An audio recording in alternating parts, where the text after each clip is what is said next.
আরে আরে হেইয়া, কেউ কি আছো বাসায়? আরে আরে, এই দুর্গন্ধওয়ালা বটগুলো তুমি কোথায় পেয়েছো? এগুলো দিয়ে তো অনেক দুর্গন্ধ আসতেছে, ফেলে দাও তাড়াতাড়ি ওগুলোকে। এই তুই অত বেশি কথা বলিস কেন? চুপ থাকতে পারিস না? এগুলো কোথায় পেয়েছো? আমি এগুলোকে অফারের দামে বাজার থেকে কিনে এনেছি। আরে তুমি কি সত্যি বলছো নাকি? তাহলে চলো আমরা দুজন মিলে আজকে এটাকে মজা করে রান্না করব।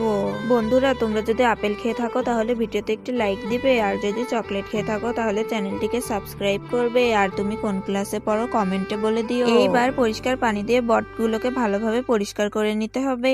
এইবার বটটাকে কেটে এর ভেতরে সবগুলো নোংরা বাইরে বের করে নিতে হবে। এইবার বটগুলোকে ছোট ছোট পিস করে সুন্দর করে কেটে নিব। এইবার কড়াইয়ের মধ্যে তেল দিয়ে আদা রসুন পেঁয়াজ শুকনা মরিচ দিয়ে ভালোভাবে মিক্স করে নিতে হবে। এইবার বটগুলোকে দিয়ে ভালোভাবে রান্না করে নিতে হবে। এইবার তোমরা সবাই খেয়ে বলো কেমন হয়েছে। বসো সবাই।